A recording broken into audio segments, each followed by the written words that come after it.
You're zeroing in on the all-time scoring record, needing fewer than, what, 500 points to get there? When you think back to that first NBA bucket you had, what goes through your mind? How nervous I was. I knew that I was ready for the moment. I knew that I belonged in the greatest league in the world, but I didn't know what to expect.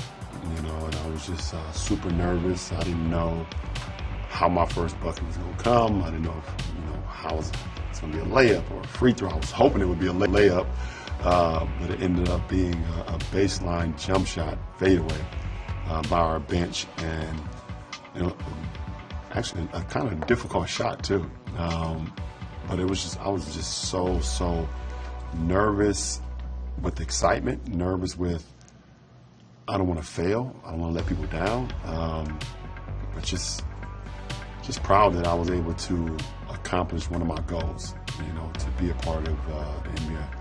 Kareem Abdul-Jabbar had 6 NBA MVPs, 6 championships, yet he'll still often sign sports memorabilia with the number 38,387. Among all your accomplishments, where will the scoring title rank? I don't know.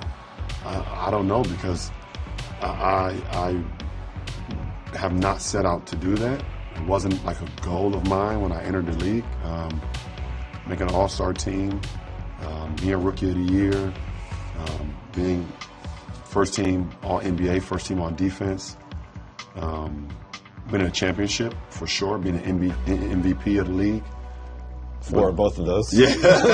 but the scoring record was never, ever even thought of in my head because I've always been a pass-first guy. I've always loved the excitement of seeing the success of my teammates, of playing the game, and that's just the way I was brought up. So to know where it will rank as I stay here today, like you said, less than 500 points away, I don't even know how I'm going to feel, and I guess until that moment, but it's never been a goal of mine. You yourself have said you're not a scorer, but doesn't this have to tear a hole in that argument if you get the record or when you get the record? I think in the sense of, I know how to put the ball in the hole, that's for sure. And when I say I'm not a scorer, I say it in the sense of it's never been the part of my game that defined me. I've always wanted to be a triple threat, to be able to rebound, assist, and be able to score as well, to just keep the defense at bay, but also wanted to be able to defend at a high level, communicate at a high level, try to be a great teammate, night in and night out. But there's an argument to it, when you look at, how long this record has stood, and the great Kareem of being able to accomplish something like that. So, but it won't be for me to discuss because I've never felt that way. So Kareem obviously had the signature skyhook. When fans picture LeBron James as an offensive threat and they close their eyes, what should they be picturing? Wow. I don't know, because it's not like I have a signature one-leg Dirk fadeaway or a Pat Michael Jordan fadeaway or a Kareem sky hook, or a dream shake. I've been able to,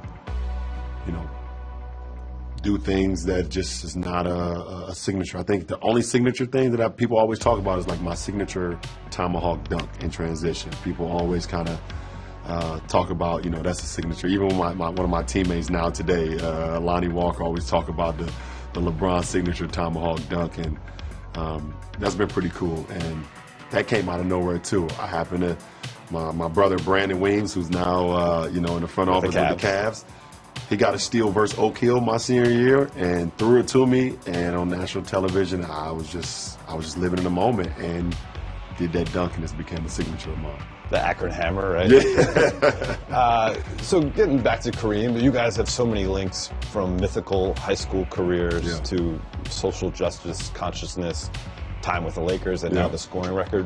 Where's your guys' relationship stand these days? I think in the sense of just the correlation of, like you saying, being high school phenoms to, doing the things that we did off the floor, for the betterment of our people, to wearing a Lakers jersey and trying to carry on that legacy that Dr. Buss and so many great people set out for. And then, you know, being a part of this conversation with the scoring record. That's the relationship, that's the conversation that we will kind of always be linked. When you break the record, knock on wood somewhere, Right. Who will be meaningful for you to see in the arena that night? My family. And I know it's going to be challenging whenever that moment happens. You know, because of my kids' schedule, because they're, you know, the boys are playing basketball and they have their schedule, but they may have to miss a game or a game or two because they were there when the whole journey began.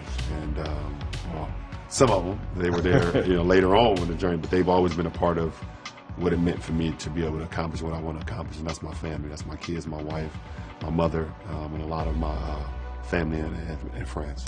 Throughout your career, you've played with some peers that have been considered better quote-unquote scorers. Right.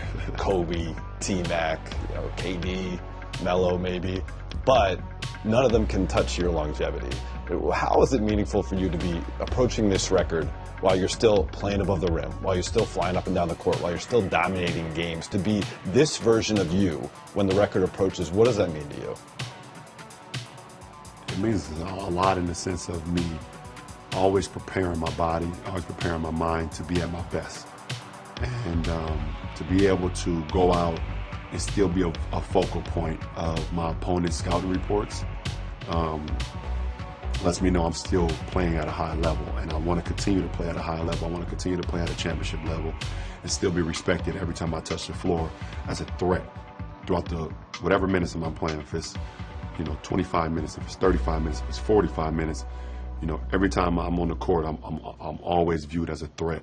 You know, that means a lot to me in the sense of how I just prepare myself to go out and play.